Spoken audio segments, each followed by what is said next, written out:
see you. Hi, Shalyn. Nice to see you too. It's been a long, long time. It's been a few minutes since we were in rehearsals. Yeah, at least 10. Yes. All right, well, nice to be here. So I guess we have to ask each other some questions. I understand. Yes. For our viewing audience, we have been supplied with questions that we have not read yet because we are honorable people and we kept our promise. And so I have some questions for you, and you have some questions for me. And we're going to get to these questions and we're going to be brilliant. Do you want to start with your first question? Okay, so I ask you the first question. That would be great. We could Why put you not? in the Let's hot do seat that. first. Okay, I'll well, look first bad of all, first. yeah, let's make sure everybody knows. So you are the director of Koqm. So thank you very much, Ken Schwartz, for Thank you. agreeing to work with me again. Thank you. Yes, it's a trial, but somebody has to. Yes. So let's pick the first question. Okay. Great. So, what are your feelings Oh, about that's already a bad question, but okay, carry on. revisiting this play with me? Well, I'm really excited to revisit this play.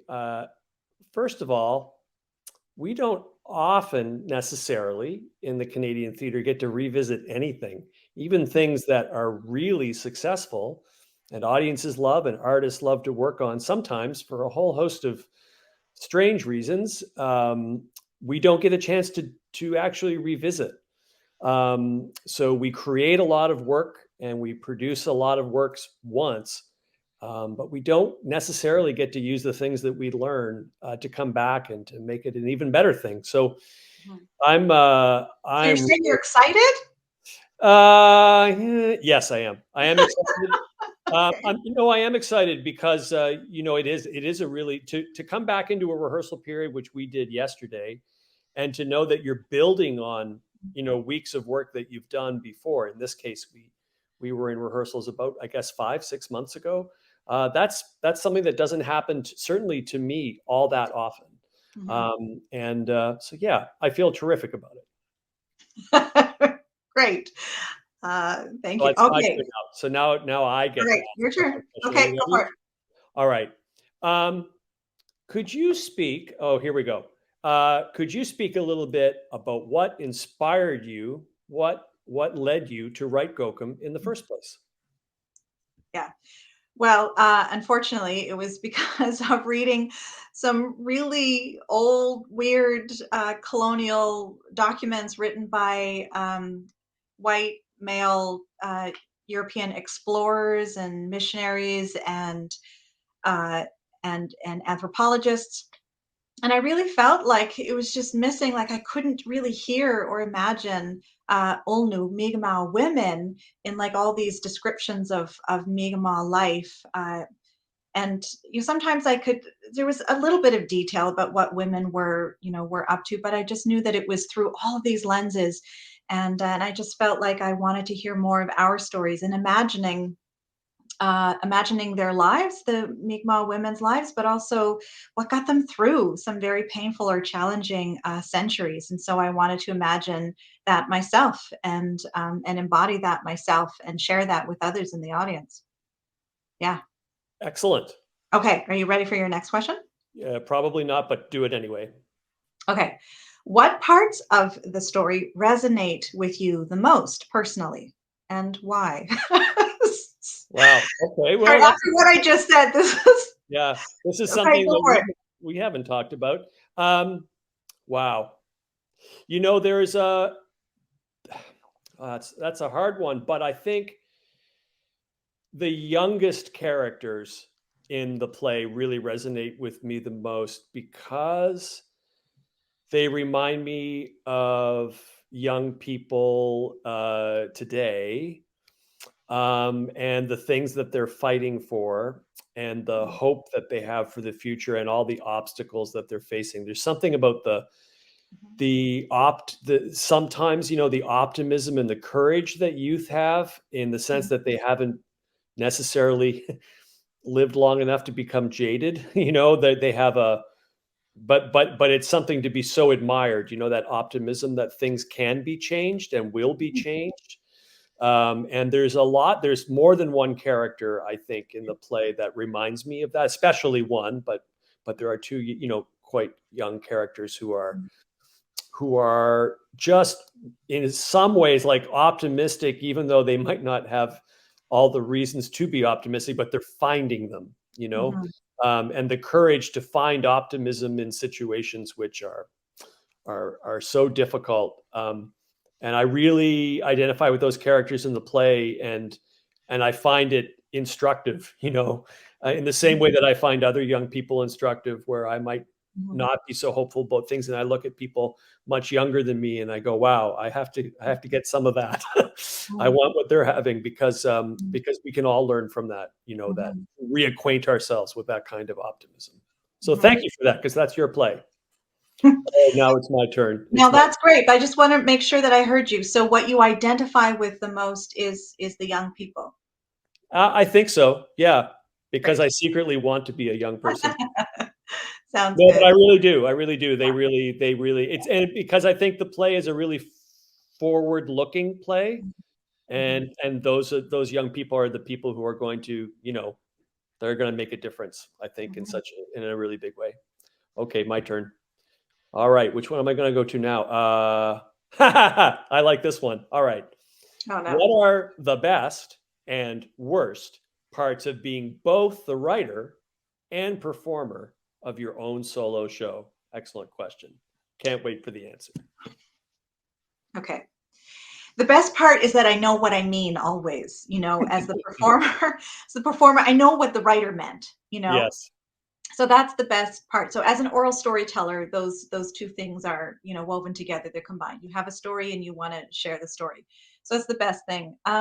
The challenging thing is that there's sometimes like when we're in rehearsal or this dramaturgy mode, and I'm trying to like be a better actor, but yet, writer in me is trying to Mhm. get the proper grammar or something, or I'm trying to answer your question of why the writer in me meant this or that. But Mm. I'm trying to learn, from you about like how to, about this acting. And it's a lot. Then it becomes like a lot.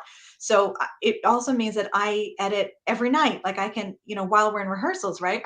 Yeah. So it's that I'm not memorizing lines, it's that I'm editing. I'm like, well, how can I make this even better? So it Yeah. just feels like just a lot of work sometimes, like more work. But Yeah. yeah. Isn't there an advantage though sometimes that you can take inspiration from what you discover on stage as well? Because Oh, I've yeah, watched you, that's right. Right. I've watched you improvise Mm, within your monologues on stage in ways where right. you're discovering it as you go, and Yeah, yeah, there's an ease to that. You don't have to ask anybody's permission, and right. you're not offending anybody by going, well, what if I go this direction? And Yeah, because that's the storyteller in me, yeah, right? Like you're up yeah, on stage, you're changing it a little bit to feel, well, does this work better? As yeah, an oral storyteller, that's the way that, you do it, and you edit yeah. by performing it over and over, sharing the story over and over, then you edit. But yeah. Okay, are you ready for your next question? As I ever will be. Yes. Mhm. Um, what's exciting to you? Okay, so these questions have come from Neptune. Okay, so what's exciting to you about getting to do this show at Neptune? Oh, that's interesting. Well, actually, I can answer that. Okay. So I was born and raised in Halifax, and I did for a little while I lived in Montreal for 4 years and Ireland for a year, but for most of my life, I've lived in Nova Scotia, and being born and raised in Halifax, and being a very early enthusiastic participant in theater. Of course, Neptune is has been since I was maybe even since I was born or shortly thereafter, been the place that you would like to have a chance to work. And when I was a very young man, I in the '80s, I worked as an actor on the main stage at Neptune, but as a director, and a director is really the one of the main things that I do in the theater. I've never had a chance to direct at Neptune on the main stage, so this is kind of actually a big thing for me. More than 30 years into my career, I finally got that chance. Uh, Mhm. Apparently, Jeremy's gone through everybody, and then I'm the last one that's left, basically standing. So, but no, but in all honesty, it's a really lovely thing, and I'm very proud and grateful to do it. sounds great. Oh yeah, it's my turn now. We're not Yes. very good at this, are we? We're not really all that good. Okay. The next one that I would like to ask you is, oh, well, here's a nice one. What's an experience on stage you will never forget? I already think I know what it is, but I don't know if you want to talk about it.